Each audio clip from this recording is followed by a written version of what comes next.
الحمد لله وكفى وسلام على عباده الذين اصطفى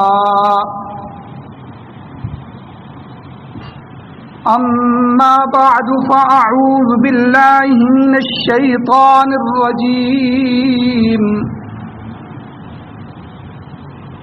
بسم الله الرحمن الرحيم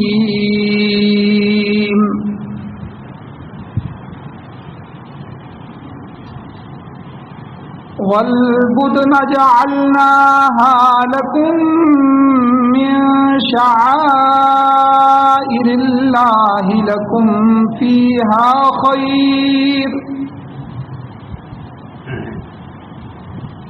فاذكروا اسم الله عليها صواف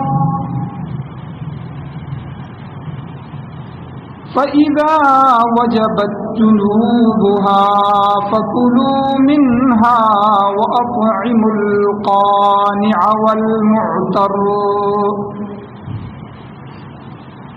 كذلك سخرناها لكم لعلكم تشكرون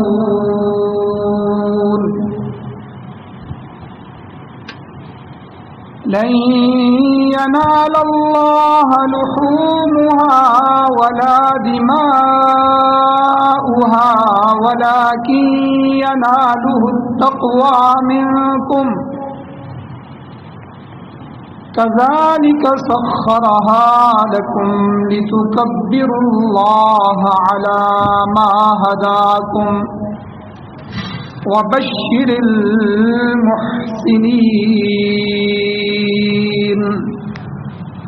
صدق الله العظيم وصدق رسوله النبي الأمي الكريم اللهم صل على سيدنا ومولانا محمد وعلى آل سيدنا ومولانا محمد وبارك وسلم عليه رب اشرح لي صدري ويسر لي امري واحلل عقدة من لساني يفقهوا قولي. میرے واجب الاحترام میرے بزرگوں، میرے دوستوں، نوجوان ساتھیوں، اللہ تعالیٰ نے ایک دفعہ پھر ہمارے اوپر کرم فرمایا، انعام فرمایا کہ آنے والے چند دنوں میں اللہ تعالیٰ نے ہمیں ایک بہت بڑی نعمت قربانی کی صورت میں عطا فرمائی.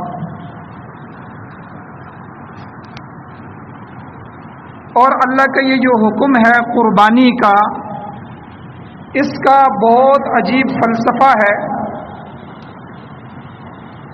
کہ جو بندہ اللہ کے حکم پر قربانی دے دیتا ہے تو گویا کہ وہ اپنا سب کچھ اللہ کے حوالے کر دیتا ہے.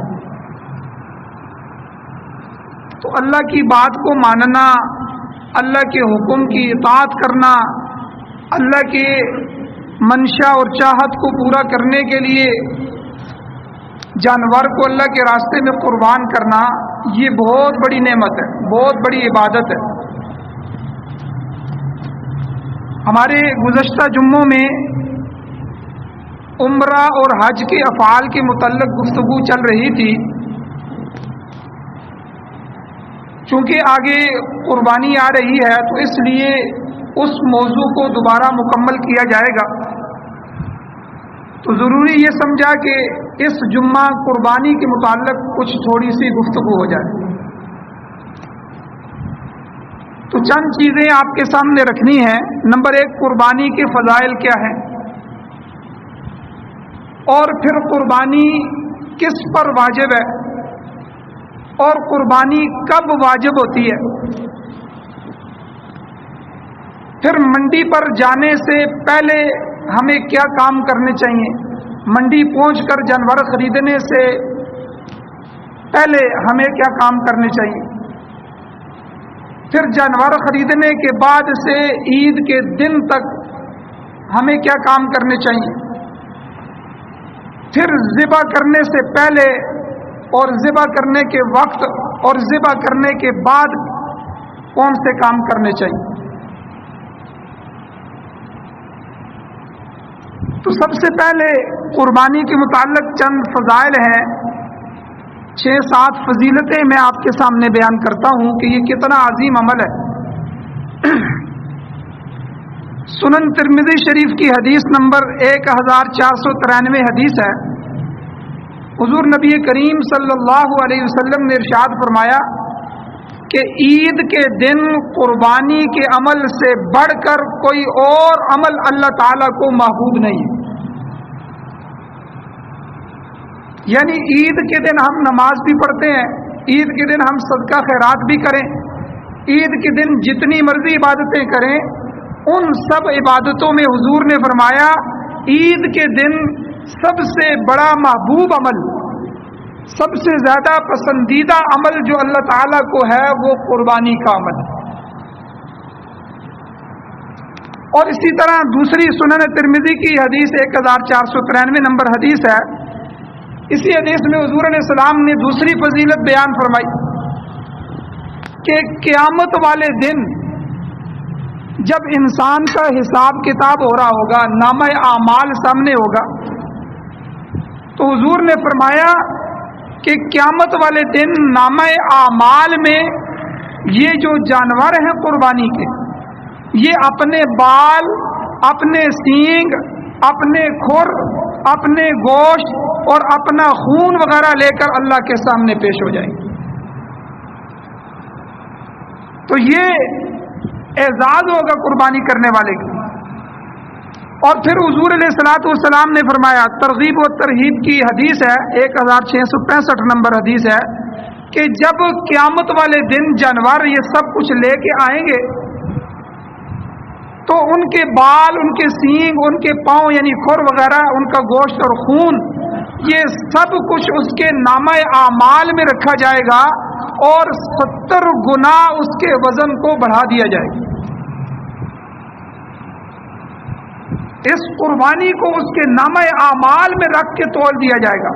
اور پھر اعزاز مزید کیا فرمایا کہ اس کے وزن کو 70 گنا، یہ 4 من کا جانور ہے جی، یہ 5 من کا جانور ہے، یہ 4-5 من ضرب 70 کریں تو اللہ تعالیٰ اس کے سارے وزن کو 70 گنا بڑھا کر اس کے نامہ اعمال میں لے گا۔ چوتھی فضیلت یہ ہے، سنن ترمذی کی حدیث ہے، 1493 نمبر حدیث ہے، نبی علیہ الصلوۃ والسلام نے فرمایا کہ قربانی کا جانور جب ذبح کیا جانے لگتا ہے، اس کو ذبح کرنے لگتے ہیں تو ابھی خون نہیں نکلتا، خون کے نکلنے سے پہلے ہی اس بندے کا یہ عمل اللہ کے ہاں قبول ہو جاتا ہے۔ اللہ اس عمل کو خون کے بہانے سے پہلے، خون کے نکلنے سے پہلے اپنی بارگاہ میں قبول فرما لے۔ اور 5ویں حدیث ہے کہ حضور علیہ الصلوۃ والسلام نے فرمایا کہ خون کا جب قطرے خون نکلتا ہے قربانی کے جانور کا، خون کا پہلا قطرہ گرتے ہی قربانی کرنے والے کے اللہ گناہ معاف فرما دیتے۔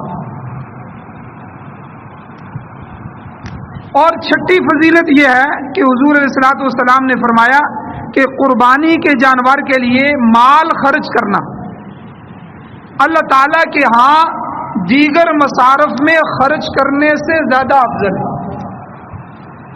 آپ دیکھیں کہ 1400 سال بعد ایک پروپیگنڈا کیا جاتا ہے، دیکھو جی لوگوں کی بچیاں بھی ہیں، لوگوں کی فلاں بھی ہے، فلاں غریب بھی ہیں، مسکین بھی ہیں، قربانی کے جانور کیوں خریدے جاتے ہیں؟ یہی پیسہ ان کو دے دیا جائے۔ یہ لبرل اور دہریے اور آزاد خیال کے جو لوگ ہیں یہ پروپیگنڈا کرتے ہیں تاکہ اتنا بڑا عمل جو قربانی کا فریضہ ہے وہ امت سے چھوٹ جائے۔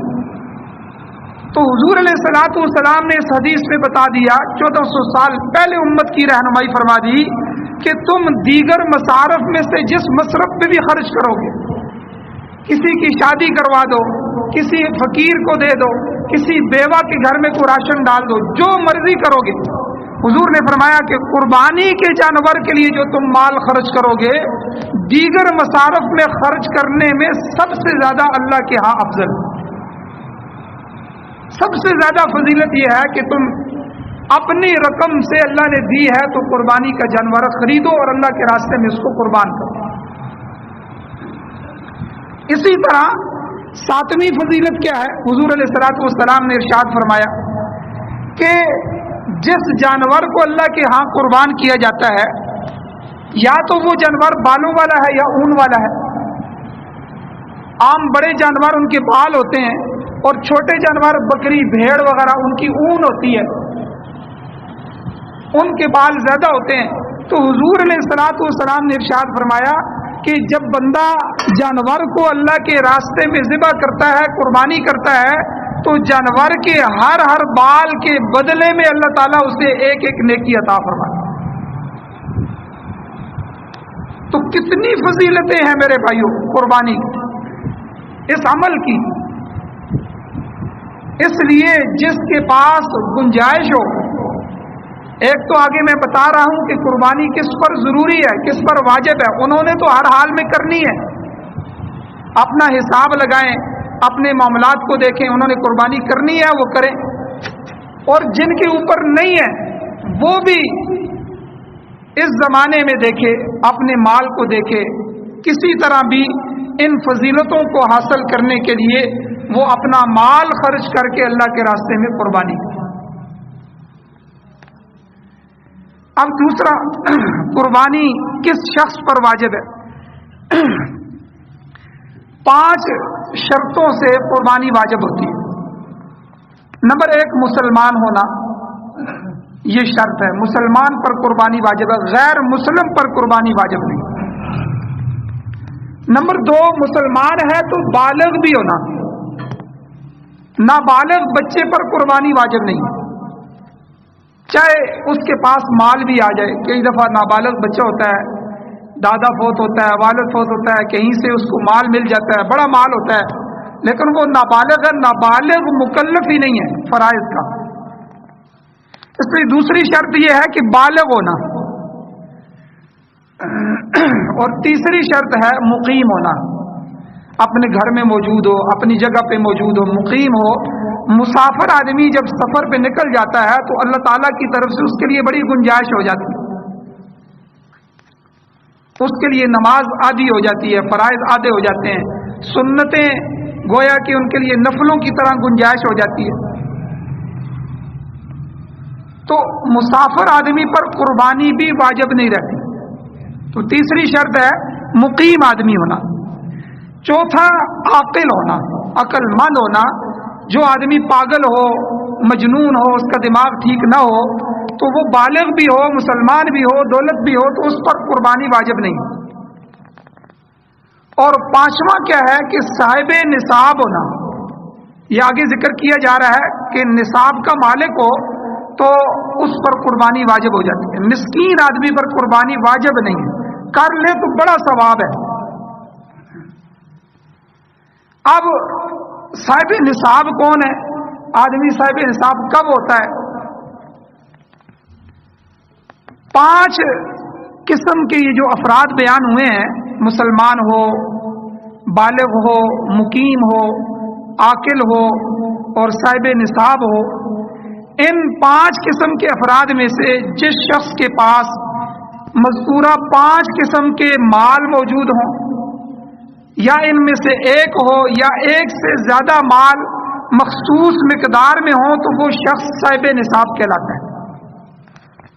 اب وہ 5 چیزیں کون سی ہیں؟ نمبر 1، سونا۔ سونا عام ہے کہ سونا زیور کی شکل میں ہو، ڈلی کی شکل میں ہو، اینٹ کی شکل میں ہو، کسی برتن کی شکل میں ہو، کپڑے کے بٹن بنائے ہوئے ہوں، تلوار کا دستہ ہو، کسی بھی شکل میں سونا موجود ہے، چاہے وہ استعمال میں ہے چاہے وہ استعمال میں نہیں ہے، چاہے وہ خالص ہے یا اس میں کھوٹ یا ملاوٹ وغیرہ موجود ہے، ہر صورت میں یہ سونا قربانی کے لیے نصاب ہے۔ نمبر 2، چاندی۔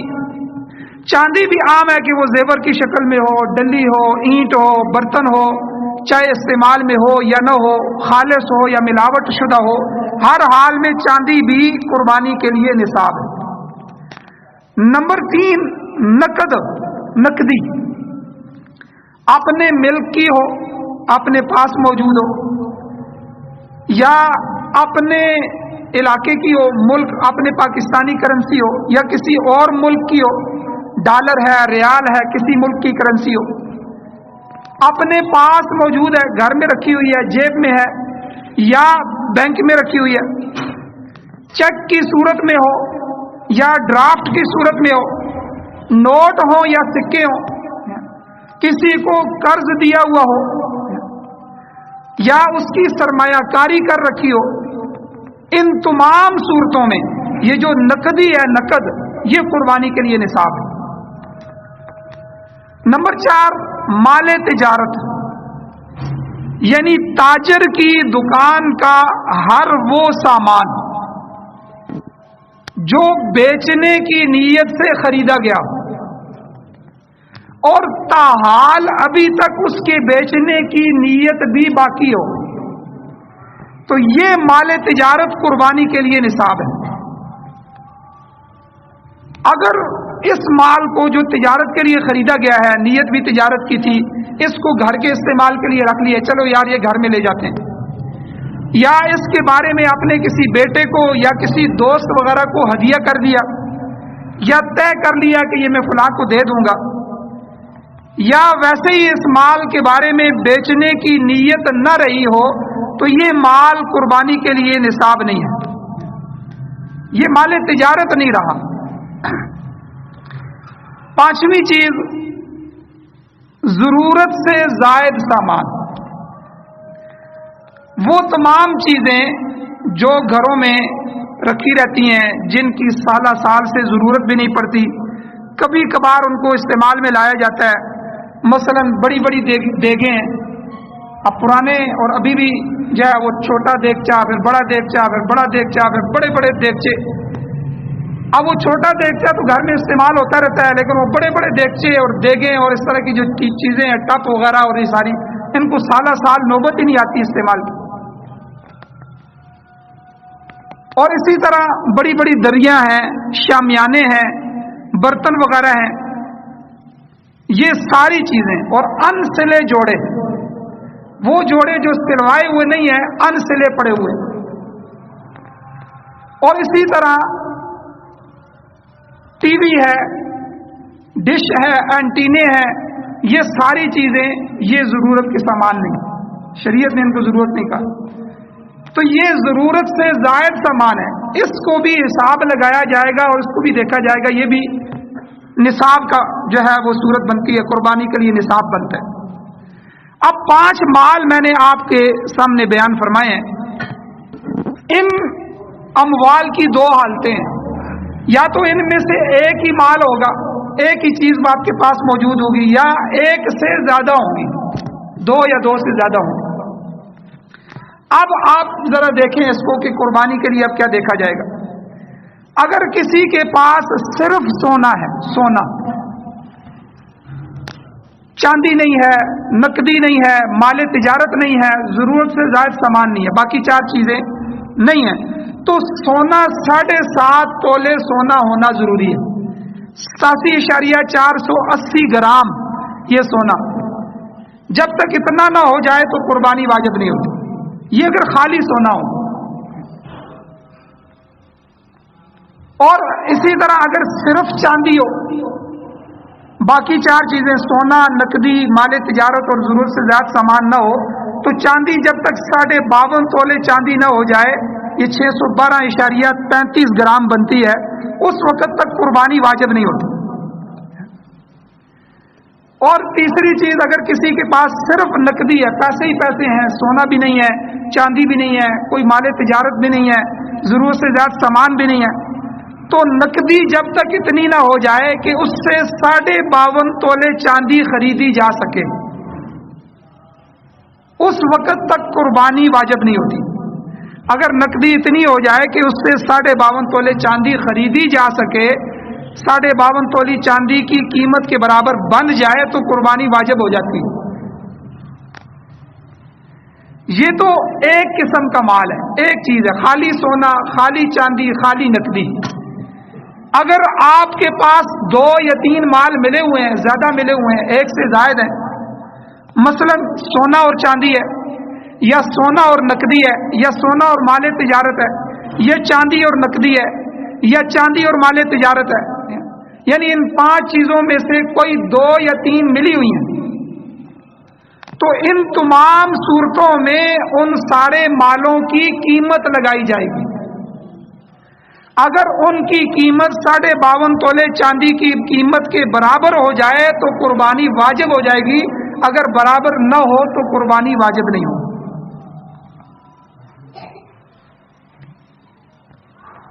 اس میں آپ مسئلے کو امید ہے سمجھ گئے ہوں گے۔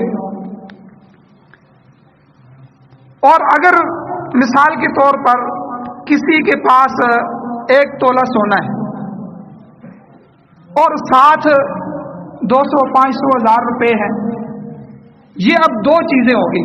اب 7.5 تولے سونے کو نہیں دیکھا جائے گا،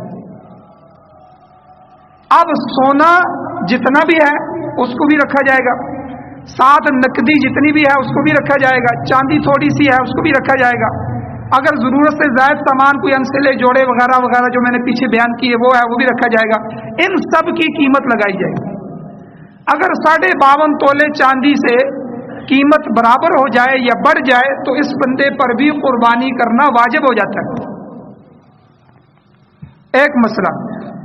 اور دوسرا مسئلہ یہ سمجھ لیں کہ بعض لوگ گھر میں کہتے ہیں جی والد صاحب نے قربانی کر دی ہے، حالانکہ والد صاحب کے پاس پیسے ہی نہیں ہوتے، بیٹے کما رہے ہوتے ہیں، تو یاد رکھیں والد صاحب کا وہ قربانی کرنا نفل میں چلا جائے گا۔ ہر بندہ، اگر 4 بیٹے ہیں، 1 والد صاحب ہے، 3 بہویں ہیں آپ کی، ٹھیک ہے، تو یہ سارے ان کی اپنی اپنی ملکیت دیکھی جائے گی۔ اور ہمارے گھروں میں یہ جو ہمارا پاکستان، انڈیا، بنگلہ دیش، یہ جو ہمارے بر صغیر کا یہ علاقہ ہے، ان علاقوں میں ہم سونا چاندی بنا کے، زیور بنا کے اس کو باؤنڈ کر دیتے ہیں، پھر ہم کہتے ہیں جی ہم غریب ہیں، ہمارے پاس پیسے نہیں ہیں۔ اب پیسے نہیں ہیں تو سونا تو موجود ہے، قربانی کے لیے صرف پیسوں کا ہونا ضرورت نہیں ہے، قربانی کے لیے سونا، چاندی، نقدی، مال تجارت، ضرورت سے زیادہ سامان، 5 چیزیں ہیں۔ آپ نے انگریزوں کو یورپ وغیرہ میں دیکھا ہوگا کہ وہ سونے چاندی کو باؤنڈ نہیں کرتے، وہ تجارت میں لگاتے ہیں۔ یہ جو حضور علیہ السلام کے زمانے میں، یہ پرانے زمانے میں جو سکے ہوتے تھے وہ درم اور دینار ہوتے تھے، درم چاندی کا اور دینار سونے کا سکہ ہوتا تھا، یہ مال تجارت ہیں۔ اب مثال کے طور پہ اگر کسی کے پاس گھر میں ایک بہو کا 2 تولے سونا ہے تو 2 تولے سونا اس وقت بھی 4-4.5 لاکھ روپے کا بنتا ہے۔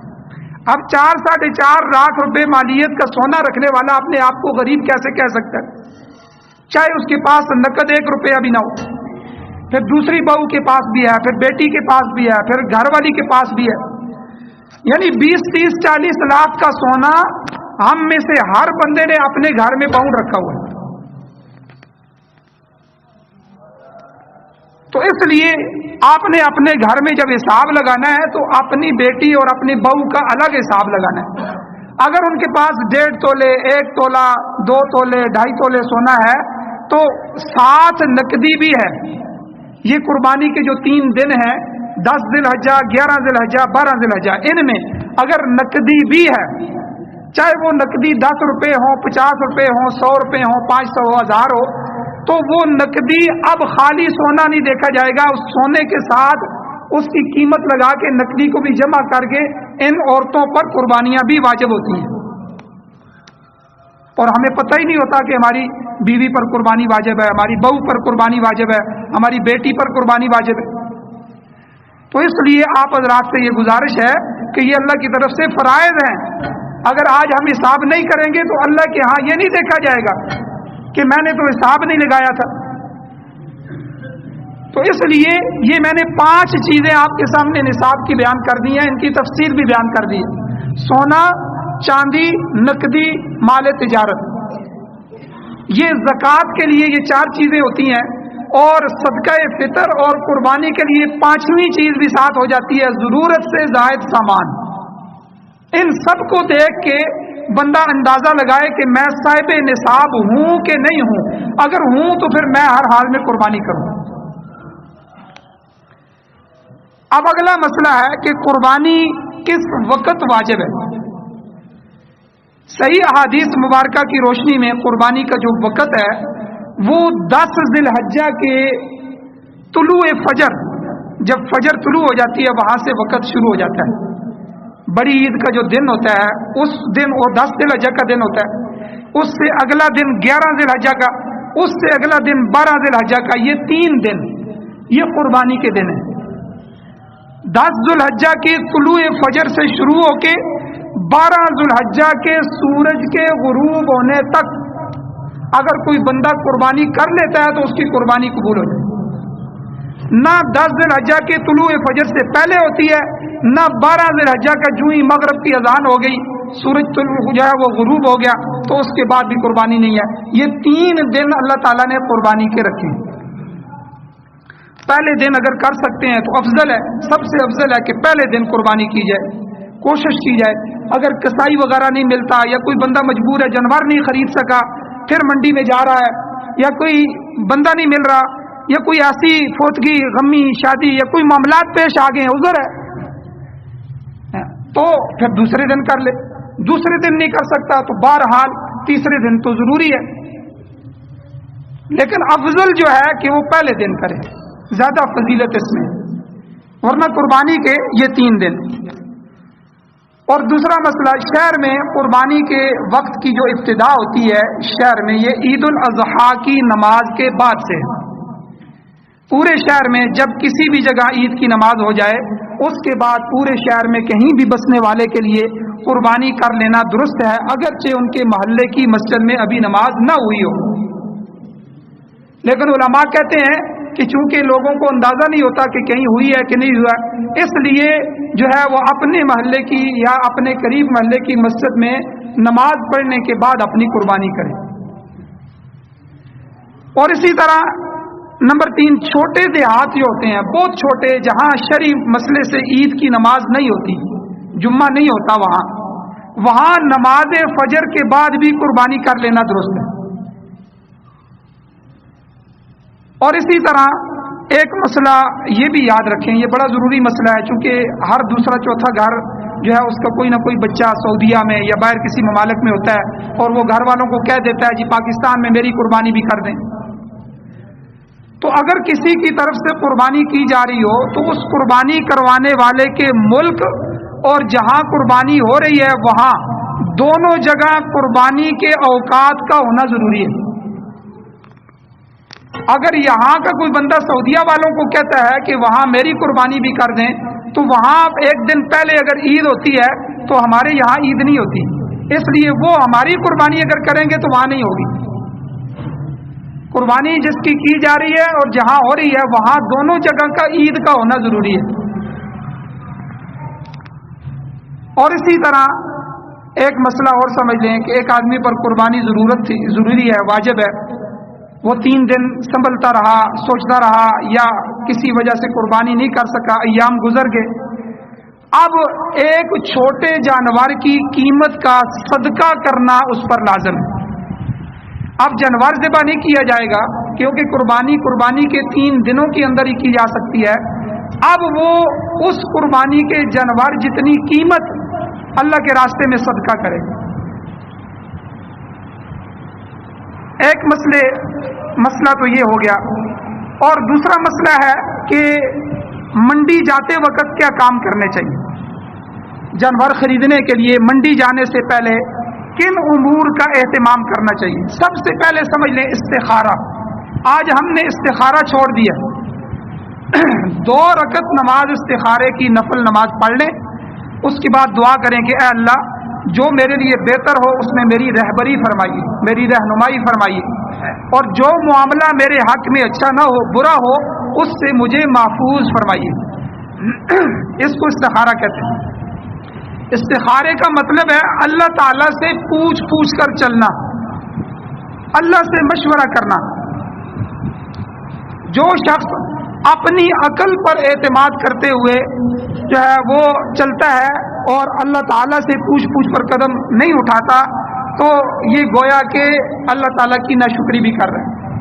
تو اس لیے استخارہ حضور علیہ الصلوۃ والسلام صحابہ کو سکھاتے تھے ہر معاملے میں تجارت کرنا چاہتے ہیں، آپ بچے کی شادی کرنا چاہتے ہیں، اپنی شادی کرنا چاہتے ہیں، کوئی بھی معاملہ کرنا چاہتے ہیں، تو 2 رکعت نماز نفل استخارے کی اللہ تعالیٰ سے مشورہ کرنے کی 2 رکعت پڑھ کے اللہ سے دعا کی جائے، اللہ سے مشورہ کیا جائے، اے اللہ یہ جو میں کام کر رہا ہوں اگر میرے لیے اس میں بہتری ہے تو اس کو میرے لیے مقدر فرما، مجھے یہ عطا فرما، اس میں میری رہنمائی فرما، اور اگر میرے لیے یہ بہتر نہیں ہے، آپ خوب جانتے ہیں، تو مجھے اس سے دور فرما، میرے لیے اس کو مقدر نہ فرما۔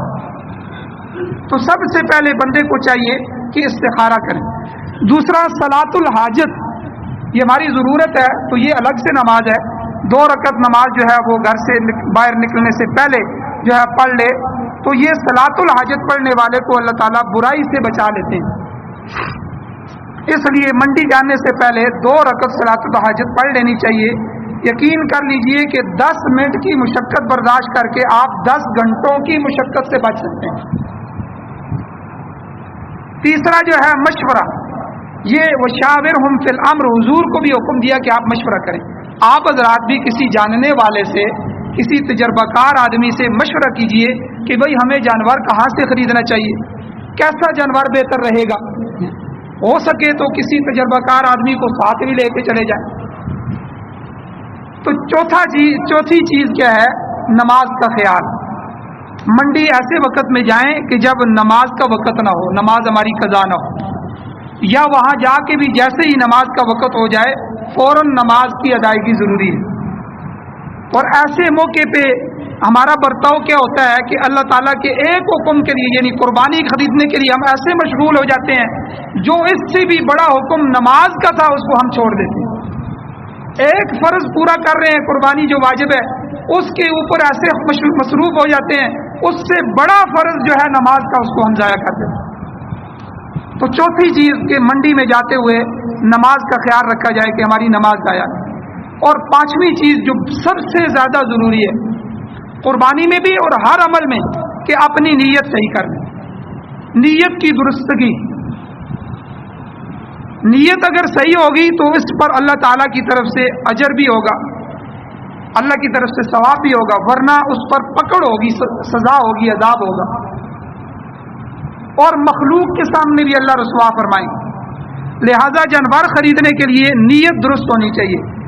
نیت کے درست کرنے کے لیے آپ سن لیں، نمبر 1 کہ مقابلے کی نیت نہیں ہونی چاہیے کہ ہماری گلی کے فلاں آدمی ہیں، انہوں نے جو ہے وہ تو 3 لاکھ کا جانور لیا ہے، تو میں کیوں اس سے بڑھ کر نہ لوں، میں تو 4 لاکھ کا لوں گا، میں 5 لاکھ کا جانور لوں گا۔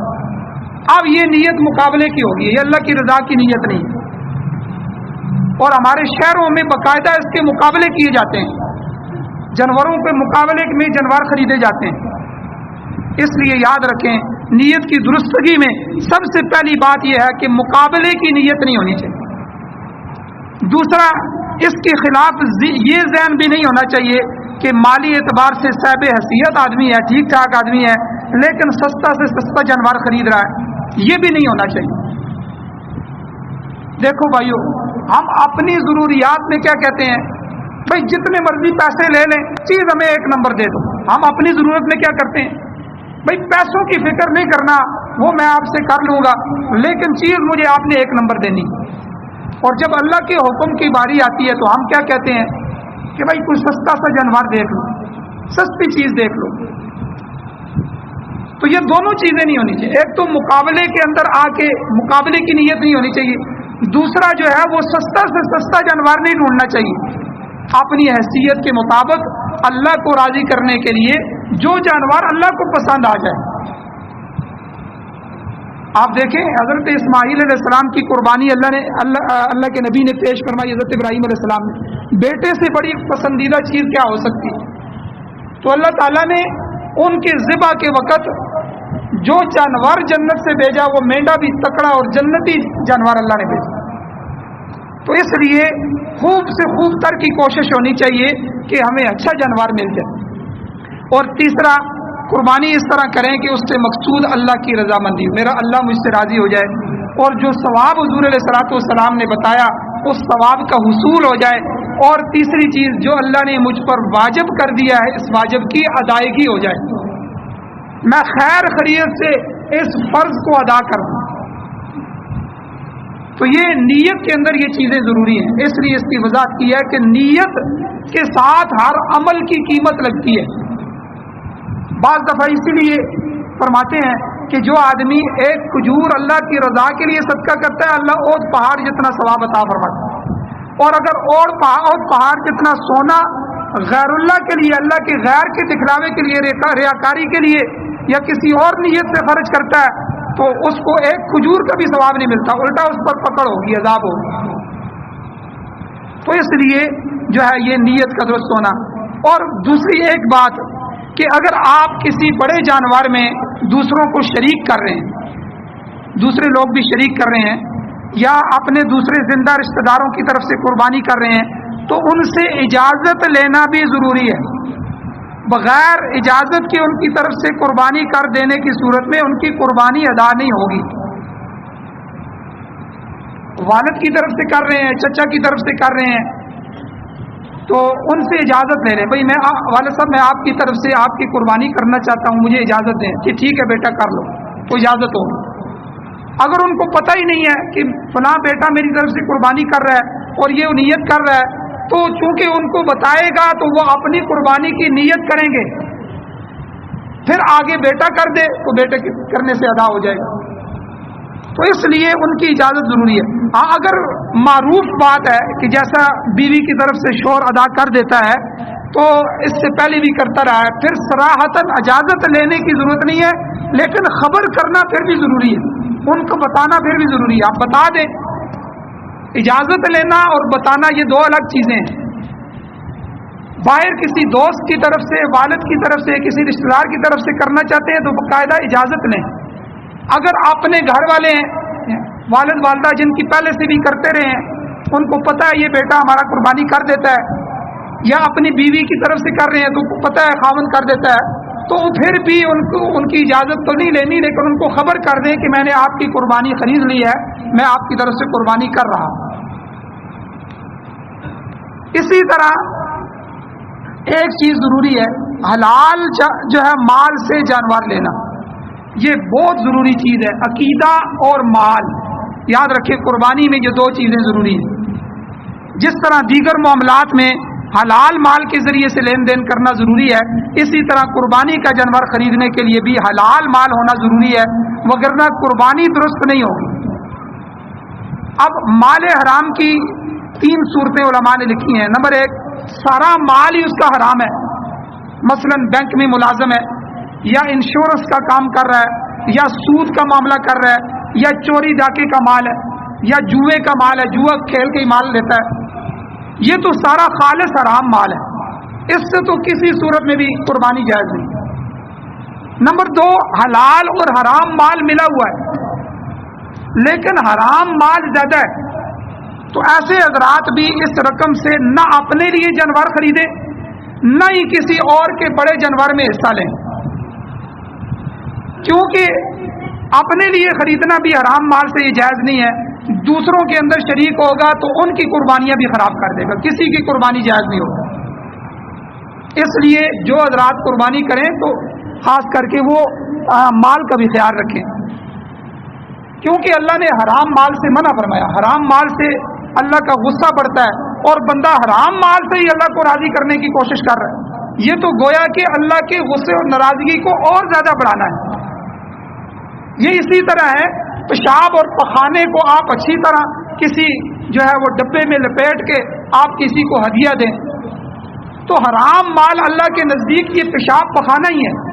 اور حرام مال لگا کے بندہ قربانی کرے اور کہے کہ مجھ سے اللہ راضی ہو جائے تو یہ اللہ کے غصے کو بڑھانا ہے. اور علماء نے یہاں تک بھی لکھا ہے کہ ایسے بندے کی جو ہے ایمان کے لیے بھی خطرہ ہے. اسی لیے جس بندے نے توبہ کرنی ہے، اس کے پاس حرام مال ہے، تو علماء نے یہ شرط لکھی ہے کہ بغیر صدقے کی نیت سے اس کو اپنے آپ سے اپنی ملک سے نکال دے. صدقے کی نیت نہ کرے، اس کو اپنے آپ سے دفع کرے، نکالے.